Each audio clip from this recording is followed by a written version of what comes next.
강원도 도민들의 수준이 엄청 높다 이런 생각이 들었어요. 정말 정확한 지적을 한 것 같아요. 강원도 환경미화원의 깜짝 놀랄 메시지에 이재명 대통령이 감탄했는데요. 지금 확인하세요. 저는 원주에서 왔고요. 원주시 시설관리공단에서 환경미화원으로 일하고 있는 조환경이라고 합니다. 반갑습니다.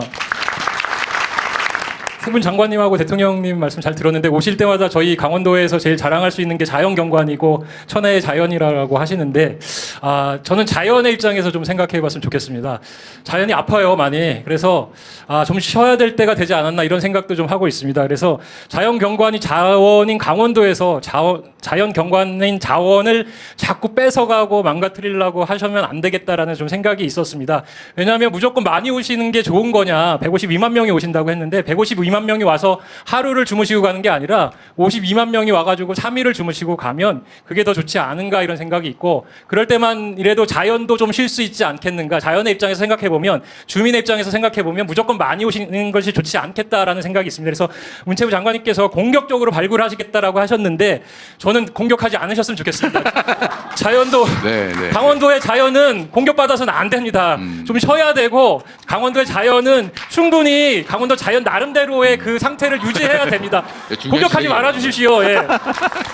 그리고 국토부 장관이 말씀하셨는데 원주에 혁신도시의 성과가 있다라고 했습니다.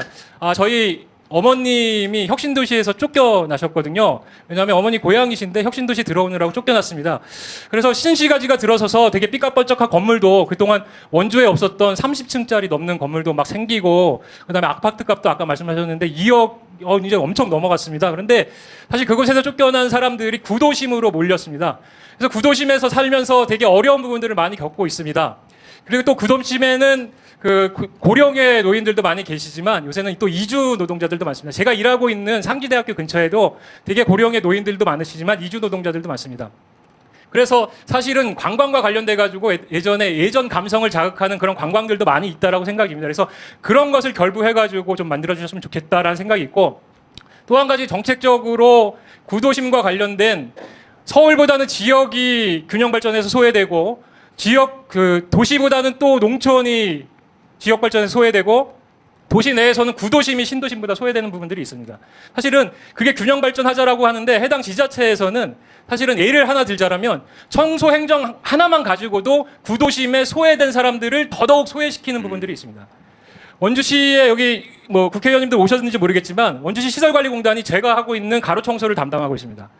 효율적으로 보자라면 신시가지에 사람들 많이 다니고 교통량 많고 눈에 띄는 곳을 깨끗하게 치워주는 게 행정으로 봤을 때는 되게 칭찬받는 것처럼 보입니다. 하지만 정말 필요한 부분들은 구도심에서 소외받고 있는 이런 사람들의 골목길 집 앞까지도 깨끗하게 치워주고 그들이 살 수 있는 주거 환경과 정주 환경과 도시 환경을 만들어주는 거라고 생각이 듭니다. 그런데 지금 반대로 가고 있습니다. 원주시 시설관리공단은 골목길에서 일하고 있는 저 같은 청소 환경미화원들을 빼라고 합니다. 왜냐하면 경제적 가치와 효율성의 문제가 있기 때문에 그 늙은 노부부가 살고 있는 그 골목길의 청소들은 집주인이 하라 이런 얘기를 하고 있습니다. 그래서 저는 이게 문제라고 생각이 듭니다. 그래서 저는 이런 부분들에 대해서 곳곳이 마을 동네 방네 곳곳이 촘촘하게 공공 서비스를 받을 수 있고 청주행정 서비스를 받을 수 있는 이런 부분들에 대한 대책이 필요하다. 그거 말 안 듣는 데는 조금 엄하게 벌해주십시오라는 부분들이 있습니다. 그리고 이제 넘어올 때 이거 한 가지만 꼭 물어봐달라고 했어서 이거만 딱 말씀드리겠습니다.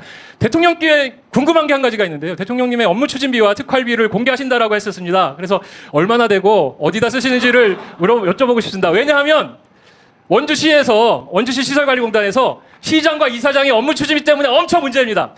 보신탕, 사철탕, 영양탕 90번 넘게 먹은 이사장의 업무 추진비에 대해서 아무도 얘기도 못합니다. 원주시에서 감사했는데 감사는 그냥 경고로 끝나고 주의로 끝났습니다. 이런 부분들에 대해서 다시 한번 밝히면서 솔직히 정말 대통령님의 업무 추진비 액수와 사용 내역이 궁금합니다. 네, 말씀 감사.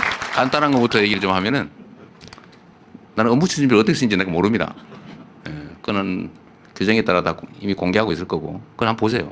대통령실은 일정 주기적으로 하게 돼 있으니까 한번 보시고, 특활비는 내가 김정은 만나 뭘 했는지 이런 걸 다 밝혀야 되기 때문에 그건 쉽지 않겠죠. 아주 재밌는, 제가 이 두 분 말씀을 듣고 나니까 이 강원도 도민들의 수준이 엄청 높다 이런 생각이 들었어요. 정말로 공격적이지 말아야 된단 말이에요. 진짜 갑자기 공감이 됐어요. 이게 정말 정확한 지적을 한 것 같아요. 제가 국토부 장관님한테 하나 뭐 물어볼게요. 전북이시니까. 그 덕유산 있잖아요. 무주의 덕유산. 제가 덕유산을 엄청 좋아했는데 그 제가 케이블카 생긴 다음부터 절대로 안 가거든요. 실제 어떻습니까? 실제로 그 덕유산의 등산객이나 이 사람들이 케이블카 생긴 전후로 비교하면 좀 어때요? 방문객이나 이런 거? 어쨌든 좀 변화가 있는 측면이 있죠. 근데 어떻게 변했어요, 그러니까? 구체적인 건 저도 실은 모르겠고요. 잘 모르겠어요. 예. 긍정적으로 부정적으로도 모르겠어요. 부정적이죠. 아무래도. 다만 이제 왜 그 주변과 관계된 관광객과 연동되면 좀 얘기는 달라지는 게 그래요? 있습니다. 예. 산을 이용하는 분들과 관광객은 저는 구분되겠다고 등산을 정말 좋아하는데 그 덕유산은 뭐 일종의 좀 신성하다고 그럴까 그런 느낌이 있었거든요. 옛날 얘기도 많이 나오고 무주 구천동 얘기들은 많이 듣잖아요. 그 신비함이 다 사라져 버렸어요. 그 케이블카 만들면서 제가 등산을 나중에 한번 가본 일이 있는데 산을 막 열심히 한 서너 시간 가는데 구두 신는 사람이 딱 나타난 거예요. 그게 뭐지? 이래 봤더니 그 바로 밑에 케이블카 있더라고.